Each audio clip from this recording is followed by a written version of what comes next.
তোমায় আমি কুড়িয়ে পেয়েছি এক বেদা সন্ধ্যায়, নিস্তব্ধ নির্জন পড়ে থাকা নিঃসঙ্গ একটি কাঠগোলাপের ন্যায়। তোমার কোনো নামদাম ছিল না কিংবা পরিচয়টা মনের খেয়ালে, তাই তোমার নাম দিয়েছি অপরিচিতা।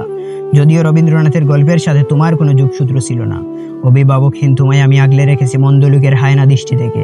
আশ্রয়হীন তোমায় আমি আগলে রেখেছি হঠাৎ বয়ে আসে তীব্র জড় বাতাস আর মেঘের প্রবল বজ্রঘাত হতে।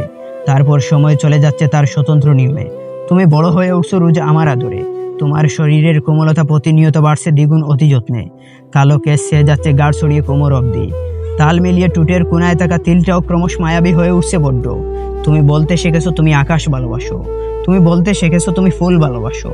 ছাড়িয়ে রূপ লাবণ্য নিজেকে বিকশিত করলে। তোমার মায়ায় পড়ে জোনাকিরাও ছুটে দল বেঁধে।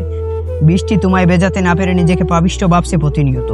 তোমার নেশায় মাতাল হয়ে অস্তিত্ব সংকটে ভুগছে কত শত। এরপর হঠাৎ একদিন সাহস করে তোমায় বললাম, আমাকে নিয়ে তোমার অনুভূতি কি? প্রত্যুত্তরে মৃদু হেসে জবাব দিলে, ধন্যবাদ কবি, এবার তবে মুক্তি দাও। নিজের ফেলে আসা শহরে যেতে চাই। নির্বাক আমি দেয়াল হয়ে দাঁড়াতে পারিনি তোমার ফিরতি পথে।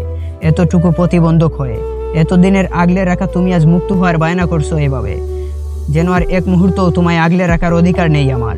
কৃতজ্ঞতা বোধটুকুও যেন তার জায়গা থেকে দূরত্ব বাড়িয়েছে ভীষণভাবে। তবুও নিজেকে সামলিয়ে বিষাদ বহমান স্রোত থামিয়ে তোমার শেষ যাত্রায় খোপায় গুজে দিলাম একটি কাঁচা শিউলি ফুলের মালা। শেষ আকুতি হিসেবে বলছি, শুকিয়ে গেলেও স্মৃতি হিসেবে রাখিও আগলে পরম মমতায় এই শেষ চিহ্নটুকু সহস্র বেলা।